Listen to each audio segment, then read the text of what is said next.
ఓం నమః శివాయ ఓం నమః శివాయ.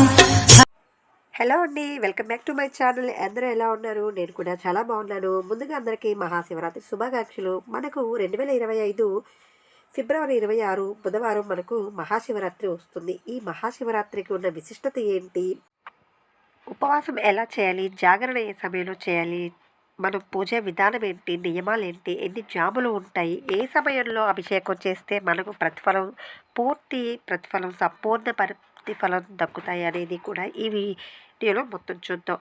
ఈ వీడియో మొత్తం చూసే ముందు మీకు ఒక చిన్న రిక్వెస్ట్, మన ఛానల్ ఎవరైనా ఫస్ట్ టైం చూస్తుంటే ఛానల్ సబ్స్క్రైబ్ చేసుకుని వీడియోకి ఒక లైక్ ఇచ్చేసేయండి. వీడియో చూసే ముందు ఓం నమః శివాయ అనుకుని వీడియో చూడండి. ఓం నమః శివాయ, హర హర మహాదేవ, శంభో శంకర అని మనం కూడా వీడియో స్టార్ట్ చేద్దాము. ఇంకైతే హిందువులు ముఖ్యంగా చేసుకునే ముఖ్యమైన పండుగలలో మహాశివరాత్రి కూడా ఒకటి. మహాశివరాత్రి శివపార్వతుల కళ్యాణానికి ప్రతీకగా ఆ రోజు శివపార్వతుల కళ్యాణం జరిగిన రోజుని, ఆ రాత్రిని మహాశివరాత్రిగా పిలుస్తారు. అలాగే ఈ మాఘమాసంలో స్వామివారిని ఎవరైతే అభిషేకించినా, అర్చించినా, కనీసం నామస్మరణ చేసినా కూడా మనకు పూర్తి ప్రతిఫలం అయితే దక్కుతుంది. ఇంకా ఈ శివరాత్రి రోజు పాటించవలసిన నియమాలు ఏంటి అనేది చూద్దాం. శివరాత్రి రోజు కొన్ని నియమాలు అయితే పాటించాలని మనకు లింగ పురాణంలో తెలుపబడింది. ఆ నియమాలు ఏంటి అంటే, మొదటిగా అభిషేకం, రెండవది అర్చన, మూడవది జాగరణ, తర్వాత నియమం వచ్చేసి ఉపవాసం, అలాగే చివరి నియమం వచ్చేసి నామస్మరణ.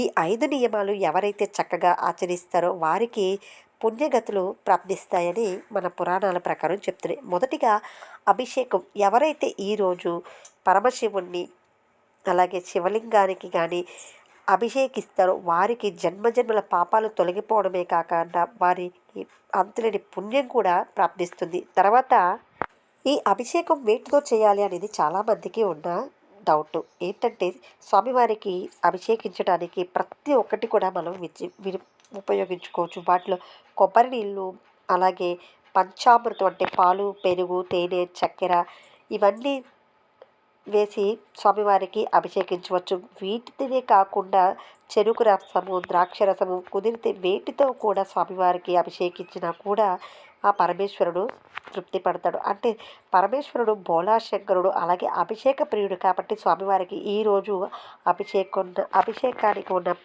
విశిష్టత చెప్పలేనిది. ఇవేమి కుదరని వాళ్ళు సాక్షాత్తు మంచి నీళ్ళని అంటే గంగా జలాన్ని కూడా స్వామివారికి అభిషేకంగా ఉపయోగించవచ్చు. అలాగే ఈరోజు స్వామివారికి అర్చన అంటే స్వామివారికి కూడా ఇష్టమే కాబట్టి బిల్వ దళాలతో, అలాగే తుమ్మి పువ్వులు, మీ వద్ద ఏ పువ్వులు ఉన్నా కూడా స్వామివారికి చక్కగా అర్చించవచ్చు. జాగరణ చేసే వాళ్ళు కూడా ఈరోజు స్వామివారికి ఎవరైతే జాగరణ చేస్తూ అర్చిస్తే ఆరాధిస్తారో వారికి కూడా చాలా పుణ్యగతులు ప్రాప్తిస్తాయి. తర్వాత ఉపవాసం.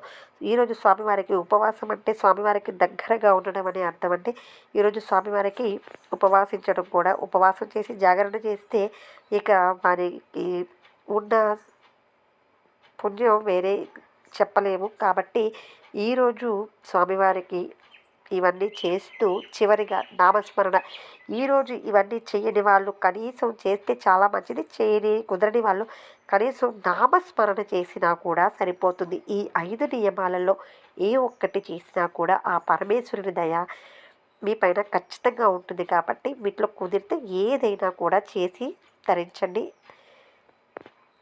ఇంకా ఈ పరమేశ్వరుడు బోళాశంకరుడు కాబట్టి మనం చేసిన చిన్న పనికి కూడా పరమేశ్వరుడు అమితానందం చెంది మనం కోరుకున్నవన్నీ మన దగ్గరికి కల్పిస్తాడు. కాబట్టి చక్కగా భక్తిగా శ్రద్ధగా ఈ నియమాలన్నీ పాటిస్తూ స్వామివారిని మనస్ఫూర్తిగా కోరుకోండి. అలాగే కుదిరితే తోచిన వారికి సహాయం చేస్తూ కూడా ఉండండి. ఈ విధమైన నియమాలు పాటిస్తూ ఈ మహాశివరాత్రి రోజు అభిషేకం, అలాగే అర్చన, జాగరణ, ఉపవాసం, నామస్మరణ చేస్తూ ఈరోజు ఎవరికైతే అప్పులు అపరిమితంగా ఉన్నాయో వారు కొబ్బరికాయ దీపం వెలిగిస్తే అప్పులు తీరడానికి ఒక చిన్న మార్గం దొరుకుతుంది. కాబట్టి కుదిరిన వాళ్ళు ఈరోజు చాలామంది అఖండ దీపం కూడా వెలిగిస్తుంటారు. అఖండ దీపంతో పాటు ఈ కొబ్బరికాయ దీపం కూడా వెలిగించడం ద్వారా మనకు పరమేశ్వరుడి అనుగ్రహం, దయ తప్పకుండా కలుగుతాయి. ఇంట్లో చేయలేని వాళ్ళు కనీసం దేవాలయానికి వెళ్ళైనా కూడా ఈ విధంగా చేసుకోవచ్చు.